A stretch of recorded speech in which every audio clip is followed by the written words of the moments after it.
নমস্কার, আপনারা দেখছেন ওঙ্কার বাংলা, সঙ্গে রয়েছে দেবাঞ্জলি। নজর রাখবো এই মুহূর্তের বিশেষ কিছু খবরের দিকে। মঙ্গলবারের পর বুধবারেও ফের বোমাতঙ্ক আসানসোল জেলা ও দায়রা জজ আদালতে রাখা রয়েছে বোমা। নামাজের পরই বিস্ফোরণ করা হবে এমনই একটি ইমেল আসে জেলা জজের কাছে। ঘটনার খবর পেয়ে আসানসোল আদালতে বোম স্কোয়াড এবং ডগ স্কোয়াড নিয়ে তল্লাশি শুরু করে পুলিশ। ঘটনাস্থলে উপস্থিত আসানসোল দুর্গাপুর পুলিশের ডেপুটি কমিশনার ধ্রুব দাস।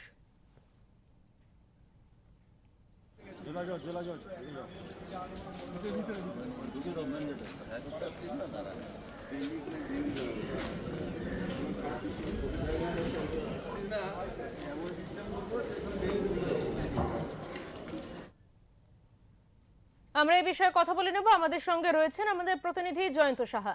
জয়ন্ত, যেই ঘটনা আমরা দুদিন ধরে দেখছি, গতকালও একই ঘটনা ঘটেছিল আসানসোলে এবং আজও কিন্তু তার পুনরাবৃত্তি হলো বোমাতঙ্ক কোর্ট চত্বরে।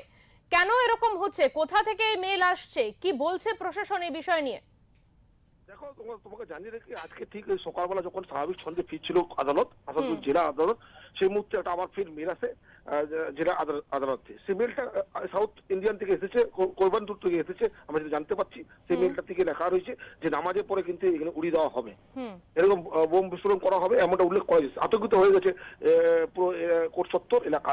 ঘটনাস্থলে বিশেষ পুলিশ বাহিনী এসেছেন, ডগ স্কোয়াড এসেছেন, সঙ্গে সিলভার টর্চদেরকে নিয়ে ব্যাপকভাবে তল্লাশি শুরু করেছে। পুনরায় আবার সেই মেল নিয়ে কিন্তু চাঞ্চল্য ছড়িয়েছে আমাদের আসানসোল আদালত চত্বর। বেশ কিছু জায়গাতে মেল এসেছে আমরা জানতে পারছি। ঘটনাস্থলে কিন্তু বিশাল পুলিশ বাহিনী রয়েছে, সরকারি আধিকারিকরা রয়েছেন এবং যা যার করণীয় আছে তারা করছে, এবং সাইবার ডিপার্টমেন্ট আছে পুলিশের, তারা কিন্তু ব্যাপকভাবে তদন্ত শুরু করেছে যে কি এই পরিস্থিতি নিয়ন্ত্রণ করা যায়, কোথা থেকে মেলগুলো আসছে, কারা এরকমভাবে হুমকি দিচ্ছে এই ঘটনা। কিন্তু মেল আসার কিছুক্ষণ আগে কিন্তু আসানসোল আদালত চত্বরে একটা বৈঠক হয়ে যায়। সেখানে জেলা প্রশাসন উপস্থিত ছিলেন পুলিশের আধিকারিকরা এবং জজরা উপস্থিত ছিলেন। তারপরে কিন্তু মেলটা আসে। তার মেলটা আসার পরে তবে আবার এলাকা চাঞ্চল্য ছড়িয়ে পড়ে। কাজ স্তব্ধ আছে, দুদিন ধরে কাজ স্তব্ধ আছে। আইনজীবীরা সবাই রয়েছে, ওই আদালত চত্বরকে খালি করার নির্দেশ দিয়েছে পুলিশের পক্ষ থেকে। ডগ নিয়ে এবং বোম স্কোয়াডরা যারা আধিকারিকরা আছেন তারা কিন্তু নিজেদের কাজ করে যাচ্ছেন। ব্যাপক এলাকাতে চাঞ্চল্য ছড়িয়েছে। ঘটনাস্থলে কিন্তু পুলিশের কিন্তু আধিকারিকরা একদম সরাসরি কিন্তু সমীক্ষণ রয়েছেন যে কিভাবে হচ্ছে। সাইবার যে ডিপার্টমেন্ট আছে আসানসোল দুর্গাপুর পুলিশ কমিশনার এদের, সেই মেলটা ক্ষতি দেখছে যে কোন জায়গা থেকে মেলটা এসেছে, কি কারণ কেন মেলটা এসে।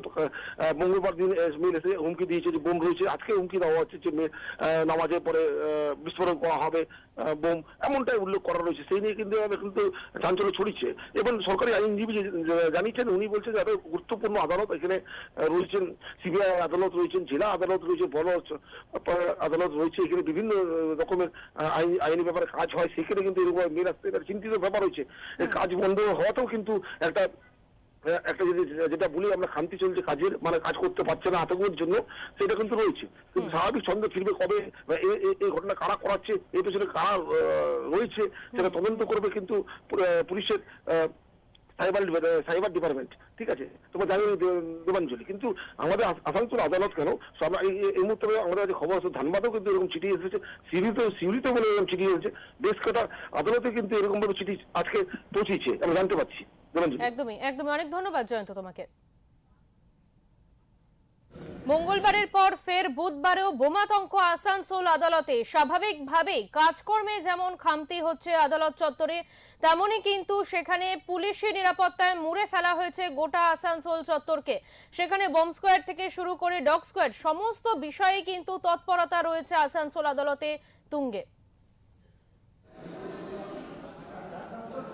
আবার সেই একই মেল এসছে, কালকের মতনই বোমাতঙ্ক আমাদের মধ্যে একটা তৈরি হয়েছে এবং সেই মেলে সেই একই গল্প যে আসানসোল কোর্টকে বোম দিয়ে উড়িয়ে দেওয়া হবে।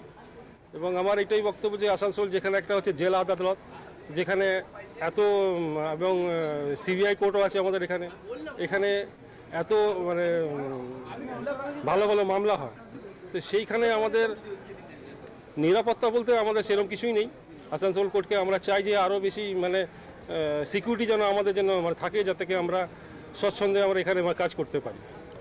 বলছিলাম যে মেল মধ্যে উল্লেখ করা জানতে পারছি নামাজে পরে উড়িয়ে দেওয়া হবে। হ্যাঁ, আমিও তো সেরকমই তো মানে পেলাম, মানে শুনলাম নামাজের পরে উড়িয়ে দেওয়া। আমাদের নিজের চোখে কিছুই দেখা নয়।